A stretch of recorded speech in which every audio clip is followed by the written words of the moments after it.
வணக்கம் மக்களே. இன்றைக்கி இந்த வீடியோவில் ரொம்பவே யூஸ்ஃபுல்லான டிப் தான் பார்க்க போகிறோம். நம்மள பல பேர் ரேஷன் கடையிலேருந்து பொருள் வாங்கி நம்ம என்ன பண்ணுறது அப்படின்னு சொல்லிட்டு தான் யோசிச்சுட்ருப்போம். கோதுமை மாவாக இருக்கட்டும், பருப்பாக இருக்கட்டும், சர்க்கரையாக இருக்கட்டும், ஒரு சிலரெல்லாம் மோஸ்ட்லி ரேஷன் கடையிலே வாங்க மாட்டாங்க. ஏன்னா அதனுடைய திங்ஸோட குவாலிட்டி நல்லா இருக்காது அப்படின்னு சொல்லிட்டு நினைப்பாங்க. நான் நிறையா ரேஷன் கடையில் வாங்கி யூஸும் பண்ணியிருக்கிறேன். கோதுமை மாவும் அரைச்சிருக்கிறேன். அந்த ரேஷன் கடையில் வாங்கின பச்சரிசி தான் இன்றைக்கி பச்சரிசி மாவு எப்படி அரைக்கலாம், எப்படி அரைச்சா முறுக்கு, இடியாப்பம் எல்லாம் சாஃப்டாகவே செய்யலாம் அப்படின்ட்டு சொல்லிட்டு தான் இந்த வீடியோவில் நான் ஷேர் பண்ணியிருக்கிறேன். அதுக்கு நீங்கள் வீடியோவை ஸ்கிப் பண்ணாமல் முழுமையாக பாருங்கள். பிடிச்சிருந்தா சப்ஸ்கிரைப் பண்ணிக்கோங்க, லைக் பண்ணிக்கோங்க. ஃபஸ்ட்டு பச்சரிசி எப்படி இருக்குது அப்படின்னு சொல்லிட்டு பார்க்கணும். நான் வாங்குகிற பச்சரிசி கொஞ்சம் நல்லா வெள்ளையாகவே இருக்கும், நல்லா மெலிசாகவும் இருக்கும். அதை நான் என்ன பண்ணுவேன்னா, ஃபஸ்ட்டு நல்லா கழுவி எடுத்துப்பேன். கல் உப்பு இருக்குது இல்லைங்களா, கல் உப்பு ஒரு டேபிள் ஸ்பூன் இல்லை 2 டேபிள் ஸ்பூன் போட்டு கூட கொஞ்சம் நேரம் நல்லா அப்படியே ஊற வச்சு விட்டுருவோம். அதில் இருக்கிற அழுக்கு எல்லாமே வந்துடும். அதுக்கப்புறம் ஒரு 2-3 டைம் இல்லைன்னா ஒரு 5 டைம் ஆச்சும் அதில் அழுக்கு வெள்ளையாக வர வரைக்கும், அந்த கலர் தண்ணி நார்மல் தண்ணி வர வரைக்கும் நம்ம அந்த அரிசியை கழுவி எடுத்துக்கலாம்.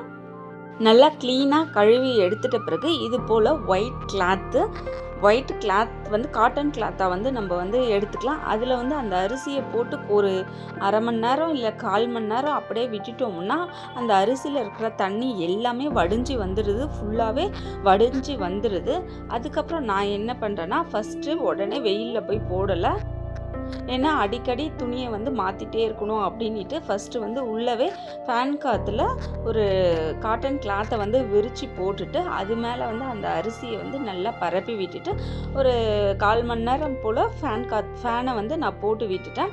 அதில் இருக்கிற ஈரத்தன்மை எல்லாமே போகிற வரைக்குமே நான் வீட்டுக்கு உள்ளவே தான் அந்த அரிசியை போட்டு விட்டுருந்தேன். அதுக்கப்புறம் உள்ளவே அந்த துணியும் ஃபுல்லாகவே ஈரமாயிடுச்சு. அதுக்கப்புறம் வேறு ஒரு துணிலையும் மாற்றி ஒரு 2-3 முறை அதே போல் மாற்றி போட்டுட்டு அந்த அரிசியில் இருக்கிற ஈரத்தன்மை எல்லாமே போகிற வரைக்கும் அதே போல் பண்ணிகிட்டு இருந்தேன்.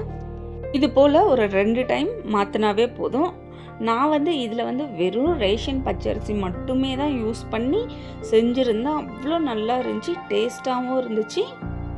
நீங்களும் இது வரைக்கும் யாராச்சும் ரேஷன் கடையில் பொருள் வாங்குறது இல்லைன்னா இனிமேல் வாங்கி யூஸ் பண்ணி பாருங்கள். நல்லாவே இருக்குது பொருளும். இது மட்டும் இல்லை, கோதுமை மாவுலேயும் நம்ம ஒரு சில பொருட்கள் எல்லாம் கலந்து நம்ம அரைச்சி வச்சுக்கணும்னா அவ்வளோ சாஃப்டாக வருது. கடையில் வாங்குகிற மாவை விட இந்த கோதுமையில் அரைக்கும் போது நல்லாவே சாஃப்டாக இருக்குது. வேணும்னா சொல்லுங்கள், அதையும் நான் வீடியோ எடுத்து அப்லோட் பண்ணி விடுறேன். பிடிச்சிருந்தா மறக்காமல் ரமதி ஹோமை சப்ஸ்கிரைப் பண்ணிக்கோங்க. வாங்க அடுத்து பார்க்கலாம். இப்போ பாருங்கள், ஃபுல்லாக அந்த ஈரத்தன்மை எல்லாமே போயிடுச்சு. இப்போ நான் என்ன பண்ணுறேன்னா, மாடியில் நல்லா வெயில் காயும். அங்கே போயிட்டு நல்லா கொஞ்சம் ஒரு வெயிலை பொறுத்து ரொம்ப வெயில் அடிச்சிச்சுன்னா ரொம்ப நேரம் விட தேவையில்ல. கொஞ்சம் மீடியமாக இருந்துச்சுன்னா கொஞ்சம் நேரம் அப்படியே நான் விட்டுருவேன். அன்றைக்கி கொஞ்சம் நார்மலாக தான் இருந்துச்சு. மார்னிங் போட்டு ஆஃப்டர்நூன் போல் தான் நான் எடுத்தேன். நான் எப்படி போட்டிருந்தேன்னா, கீழே ஃபஸ்ட்டு பாயை விரித்து போட்டுட்டேன். அதுக்கு மேலே துப்பட்டா அப்படி இல்லைன்னா காட்டன் துணி அது போல் ஏதாச்சும் இருந்துச்சுன்னா அது மேலே விரித்து போட்டுட்டு நம்ம ஏற்கனவே ஊற வச்சு ஆற வச்சுருந்த அரிசியை எடுத்துகிட்டு போயிட்டு அந்த ஷால் மேலே நல்லா பரப்பி விட்டுட்டு நல்லா ஒரு 10 நிமிஷம் போல் அப்படியே நம்ம களைஞ்சி விட்டோம்னா ஃபுல்லாகவே நல்லா பரப்பி வந்துடும் அந்த அரிசி. இந்த அரிசியை நம்ம ரொம்ப நேரம் வெயிலில் விட்டுட்டோம்னா ரொம்ப நேரம் காஞ்சிடும். அது நமக்கு அதில் ஏதாச்சும் செஞ்சோம்னா ரொம்ப கடிக்கிறதுக்கு ரொம்பவே சிரமமாகவே இருக்கும். இது போல் மாடியில் காய வைக்கும்போது இங்கே ரொம்ப புறா தொல்லை அதிகம். ஏதாச்சும் ஒரு பொருள் காய வச்சுட்டு வந்தாலும் கொஞ்சம் கூட விடுறதில்ல. அதனால் நான் சுற்றி கல் வச்சோம்னா என்ன ஆகுதுன்னா, அதில் இருக்கிற மண் எல்லாமே அதில் படுறதுக்கான வாய்ப்பு நிறையவே இருக்குது. அதனால் துணிக்கு போடுற கிளிப்பை சுற்றி போட்டு விட்டுட்டோம்னா அது நகரவும் நகராது, நல்லாவே காஞ்சிடும். அதுக்கு மேலே நம்ம மெல்லிசான கிளாத்து தான் போடணும். அப்போ தான் அந்த அரிசி சீக்கிரமாகவே காயும். இப்போ பாருங்கள், நல்லா அரிசி காஞ்சிடுச்சு. அதில இருக்கிற தண்ணி எல்லாமே ஃபுல்லா ட்ரை ஆயிட்டு, நம்ப கையில எடுத்து இப்டி பெசையும்போது 1, 2 உடையிற மாரி நல்லா ஒரு சவுண்ட் வரும். அந்த அளவு காய்ஞ்சாவே போதும். அதுக்கப்புறம் ஒரு பக்கெட்ல போட்டு நம்ம வந்து மிஷின்ல குடுத்து அரைச்சுக்கலாம். அப்படி கொஞ்சமா தான் நீங்க ஊற வச்சீங்க அப்படின்னா, நம்ம வந்து மிக்ஸியிலே அரைச்சுட்டு நல்லா ஜெலிச்சு எடுத்துட்டோம்னா, வீட்டிலேயே கூட நம்ம அரிசி மாவு வந்து நல்லாவே ரெடி பண்ணிக்கலாம். நான் வந்து அரைச்சிட்டு வந்து உடனே ஜெலிச்சிடுவேன். ஃபஸ்ட்டு ஆற வைக்கிறதுக்கு முன்னாடியே இது போல் ஜெலிச்சு விட்டுட்டோம்னா, ஜெலிச்சதுக்கும் மாரியும் ஆகும், அப்படியே ஆற வச்ச மாரியும் ஆகும். இல்லைன்னா அப்படியே சூடோட அப்படியே மூடி வச்சுட்டோம்னா, அது வந்து என்ன ஆகும்னா, கொஞ்சம் கட்டி கட்டியா ஆயிடும். அது வந்து ரொம்ப நாளைக்கு வராது. சீக்கிரமாவே பூச்சி விழுந்துடும்.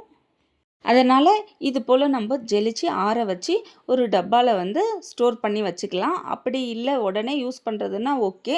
அப்படி இல்லாமல் ரொம்ப நாள் வந்து ஸ்டோர் பண்ணி வைக்கணும் அப்படின்னா நான் என்ன பண்ணுவேன்னா, வாணலில் கொஞ்சம் கொஞ்சமாக லைட்டாக அந்த அரிசி மாவை வந்து சூடு பண்ணிவிட்டு லைட்டாக அந்த மாவை வந்து வறுத்துட்டு நம்ம வந்து கண்டெய்னரில் ஸ்டோர் பண்ணி வச்சுட்டோம்னா அது வந்து ரொம்ப நாளைக்கு வரும். ஒரு வருஷத்துக்கு கூட அப்படியே கெடாமல் நல்லாவே இருக்கும்.